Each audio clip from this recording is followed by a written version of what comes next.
E aí, pessoal? Bom dia, boa tarde ou boa noite, dependendo da hora e do local onde você estiver, tá bom?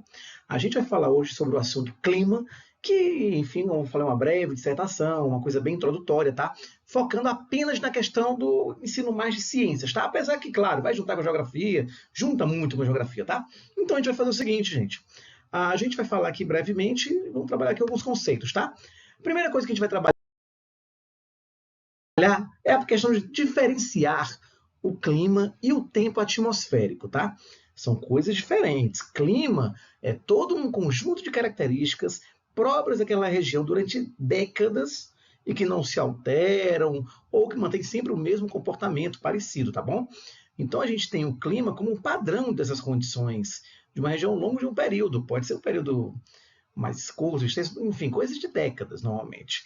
É aquela coisa, aquela região sempre tem aquele comportamento anualmente, de acordo com as estações do ano. Lembrando também que nas estações do ano nós temos que primavera, verão, outono e inverno. Porém, como estamos aqui no Brasil muito próximos da linha do Equador, a gente não tem muita diferenciação entre elas, né? Ou seja, a gente nota muito mais aqui acirradamente o verão e o inverno, certo? E a sequência sempre sendo essa, né? Você primavera, verão, outono e inverno. Se você, por exemplo, começar a falar a partir do verão, então vem verão, outono, inverno, primavera. Se começar do inverno, inverno, primavera, verão, outono. E assim vai seguindo, tá? Então a gente vai ter essa questão aqui de no clima levar em consideração fatores como a temperatura média, a umidade relativa do ar, a velocidade do vento, etc. Tá? E o tempo atmosférico, sim, esse é a questão de uma coisa mais instantânea. Enquanto o clima pega ao longo de anos o comportamento daquela região, o tempo é uma coisa muito mais momentânea. Está chuvoso? Está ensolarado? Está nublado? Está geando? Isso considera-se a questão do tempo, né? Então, clima é diferente de tempo, tá bom? Isso aí já é uma diferença básica para a gente usar nesse nosso quesito aqui. Então, a gente vai ter os elementos do clima, que são esses já citados, né? A temperatura, a umidade do ar, a pressão atmosférica e a radiação solar. Vou começar da radiação solar com vocês, tá? Porque a radiação solar é um dos mais importantes, claro, todos têm fundamento, mas a radiação solar, por exemplo, é a energia solar que vem do Sol, as ondas eletromagnéticas, a radiação solar emitida pelo astro-rei. Então a gente vai ter que nesse fluxo de energia, a gente vai ter, devido à inclinação da Terra, uma maior incidência aqui nessa região da linha do Equador, ou seja, na chamada zona tropical, tá? Que fica entre os trópicos, certo? E a linha do Equador. Então a gente vai ter essa situação aqui, onde a gente vai ter muita energia solar, sendo que dessa energia total, 70% dela é absorvida e distribuída em forma de calor e 30% é devolvido para o espaço, tá bom? E aí a gente tem aqui um pequeno efeito estufa, né, que acontece no nosso planeta, certo? Que é, enfim, uma condição necessária. E, enfim, também temos a questão do problema do buraco na camada de ozônio que prejudica esse efeito estufa, né? Ficando, na verdade, a Terra bem mais quente do que o necessário. Então, a gente vai ter a troca de calor entre os componentes no sistema climático devido à radiação solar. E o Sol é uma coisa que, enfim, não dá para a gente evitar, ainda bem. Temos a radiação solar vindo dia após dia, durante milênios, e assim continuará sendo. E a gente hoje já tem como utilizar essa parte da radiação para coisas mais úteis, né? Como energia solar e tal. Mas aqui para o clima, ela é muito importante, como a gente vai ver aqui, ó. Aqui nós temos aqui a inclinação da Terra, né, justamente, a incidência dos raios solares ela é muito maior nessa região dos nossos, essa nossa regiãozinha aqui, além do Equador, entre os trópicos, né?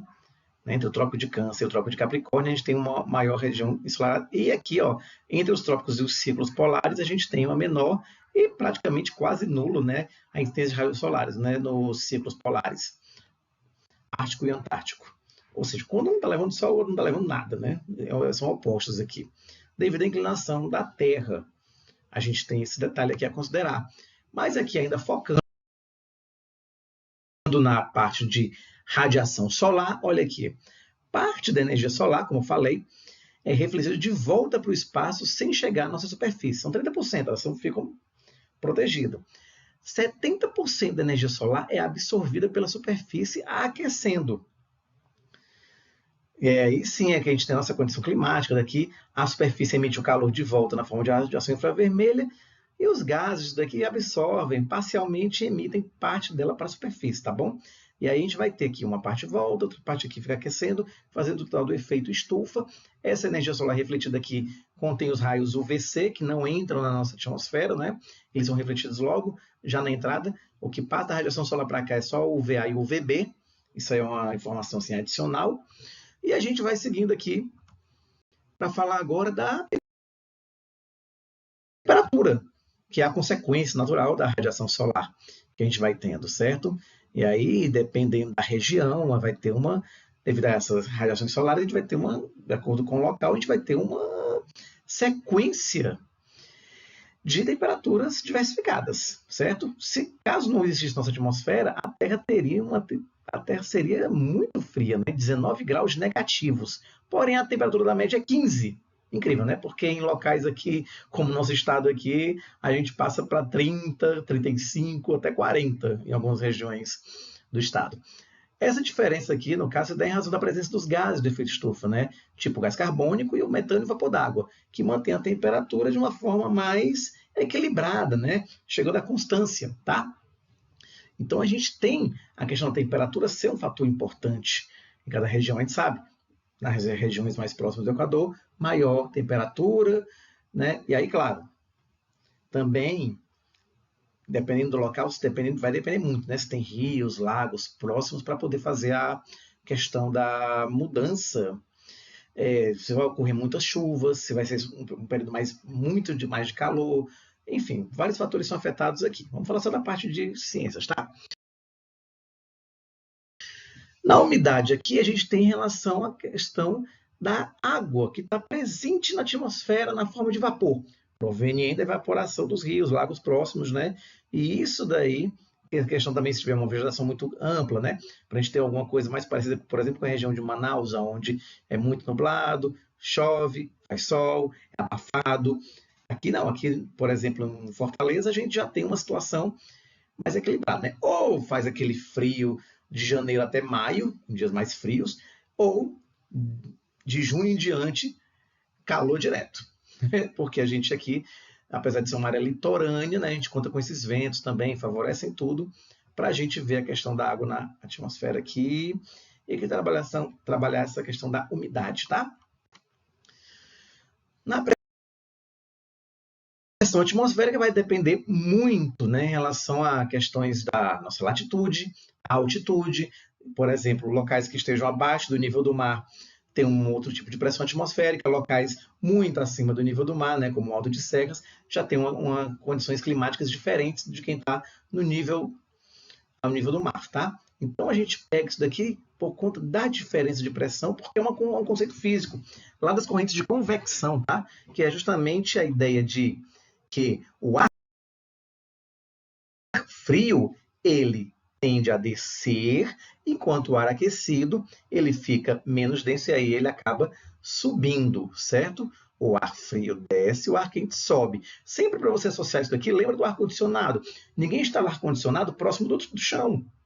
A gente instala o ar-condicionado no ponto mais alto do quarto, da sala. Para poder o quê? O ar ali ser resfriado, descer, e o ar quente sobe. Então vai ter toda essa sequência, tá bom? Por exemplo, lembra do ar-condicionado e lembra de uma fogueira. O ar-condicionado é colocado lá em cima.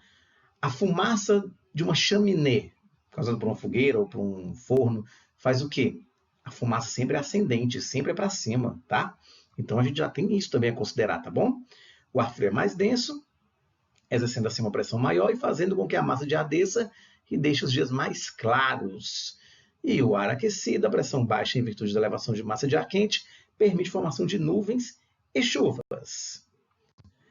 Então, a gente chega nos fatores climáticos como continentalidade, maritimidade, altitude, latitude, correntes marítimas, tá? Continentalidade e maritimidade a gente vai passar aqui, batido, e vamos falar logo de altitude, latitude e correntes marítimas, tá, pessoal? Fora que a gente vai ter aqui, ó, uma coisa interessante. O calor específico da água física, né? Cara, é a resistência da água em mudar a sua temperatura. Você pode perceber, se você pegar, por exemplo, um refrigerante que saiu agora do plástico engradado e não passou por geladeira, e você de repente quer botar ele na geladeira uns 10 minutos para gelar, não vai gelar nada. Por quê? Porque o líquido, né, as de água, não vai, ele tem resistência a mudar. Também se você pegar uma água e começar a ferver, ela também não vai chegar a evaporar, a ferver mesmo, tão imediatamente, né? Vai depender muito, né? Você botar água, por exemplo, exposta ao sol, ela não vai esquentar. Na verdade, ela vai até evaporar um pouquinho por conta da questão da umidade do ar, né? Uma água exposta ao sol, ela é tão lento que ela, na verdade, nem chega a ferver. Mas se você vai botar numa fonte como um fogão, aí sim, na chama de fogão vai fazer com que ela ferva, porém, em alguns minutos, né? Dependendo da quantidade de água, não será um processo tão imediato, tá bom? Isso aí a gente deve devido ao calor específico da água, que é o fator necessário para a gente considerar a mudança, a resistência em mudar a temperatura. É tipo como se fosse uma inércia, certo? Da temperatura dos corpos em relação à temperatura, tá? E nas correntes marítimas a gente segue com essa parte aqui justamente também esse mapinha aqui que também influencia muito em relação à questão dos mares, o fluxo dele no oceano em relação para poder manter o clima, certo? E aí nós temos novamente aqui a imagem da latitude, que é algo que afeta bastante, certo? E nós temos também aqui as zonas climáticas da Terra, que são justamente divididas, como eu tinha colocado aqui, ó.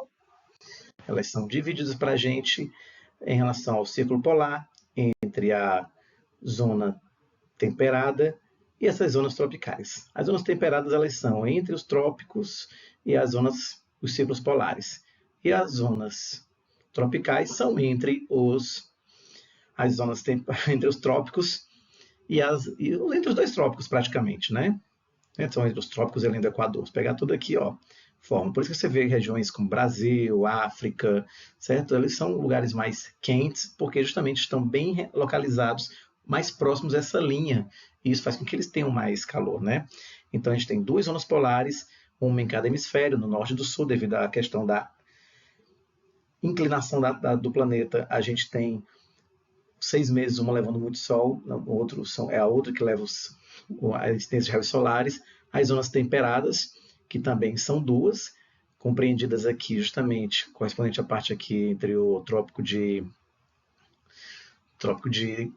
Capricórnio e o círculo polar, entre o trópico de Câncer e outro círculo polar antártico. Então a gente tem também a zona tropical, que é justamente essa, e aí é onde afeta justamente a questão de serem climas menos diversos, né? Se você pegar aqui a região do sul do país, você nota que é uma região aqui realmente aqui é a mais fria, onde tem até mesmo a incidência de inverno com geada, neve, certo? Então você vai ter essa região aqui porque já está num clima mais temperado, né, abaixo do trópico de Capricórnio, certo? Então a gente tem isso daqui a ser considerado. E esses são os fatores que vão levar à questão da zona climática para a gente aqui. A gente tem ele aqui, ó, expandindo aqui a figurinha. E ficamos nessa parte aí, já um breve resumo. Depois continuaremos a seguir com a conclusão, falando ainda de outros fatores, né? Como, por exemplo, o clima e o ser humano e o clima, e justamente também a história da climatologia, certo? Inclusive até a paleoclimatologia também vai ser considerada em um futuro vídeo.